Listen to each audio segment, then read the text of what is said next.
সকাল থেকেই ব্যস্ততা সবার ঘরে ঘরে। মা এসেছেন সবার ঘরে কৃপা দেবার তরে। স্কুল কলেজে কাজ করছে ছাত্রছাত্রী সবাই।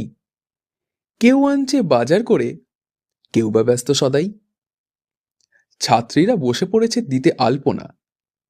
ছাত্রদের দায়িত্ব বাজার করে আনা।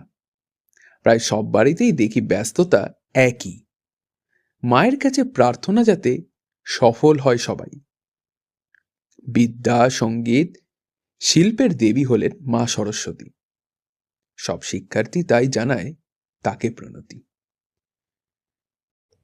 আহা, রাত পোহালেই সরস্বতী পুজো। একসময় এই দিনটার জন্য কত যে উত্তেজনা থাকতো, তা এখন ভাবলে নিজেকেই অবাক লাগে। আজ থেকে প্রায় ৫-৬ বছর আগে সরস্বতী পুজো মানেই আলাদা একটা উন্মাদনা। বন্ধুরা মিলে এক জায়গায় জড়ো হওয়া, পাড়ায় পাড়ায় চাঁদা তুলতে বেরোনো, কে কোন দায়িত্ব নেবে তা নিয়ে তর্ক, আবার হাসি। তখন বয়স কম, স্বপ্ন বড়, আর সময় যেন অফুরন্ত। আর একটু বড় হয়ে কলেজে পৌঁছানোর পর সরস্বতী পুজো মানেই অন্যরকম মাতামাতি।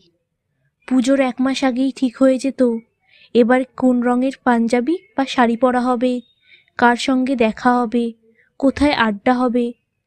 বই খাতার মাঝেই যেন লুকিয়ে থাকতো রঙিন একটা বসন্ত। আর আজ সরস্বতী পুজো যেন আর ৫টা দিনের মতোই।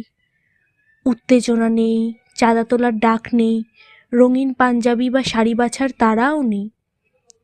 সময় বদলে গেছে, পরিস্থিতি বদলে গেছে, আর বদলে গেছি আমরাও। ছোট থেকে বড়, বড় থেকে ধীরে ধীরে বুড়োর দিকে এগিয়ে চলা, সময় তার নিজের নিয়মেই আমাদের নিয়ে যায়। এইভাবেই দিনগুলো ফুরিয়ে যায়, স্মৃতিতে পরিণত হয়।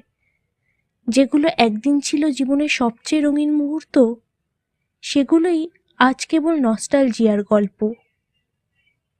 এই কথাটা ছোটদের উদ্দেশ্যে বলতে ইচ্ছা করে। কিছু কিছু দিন খুব যত্ন করে কাটাতে হয়, খুব মন দিয়ে বাঁচতে হয়। বন্ধুর সঙ্গে হাসিটা, আড্ডাটা, উৎসবের উচ্ছ্বাসটা বুক ভরে নিতে হয়। কারণ সময় একবার চলে গেলে আর ফিরে আসে না। তখন যেন ফিরে তাকিয়ে বলতে পারি, হ্যাঁ, দিনগুলো আমি ঠিক মতোই বেছে নিয়েছিলাম। তখন আর আক্ষেপ নয়, শুধু মিষ্টি একটা হাসি আর অমূল্য কিছু স্মৃতি নিয়েই পথ চলা।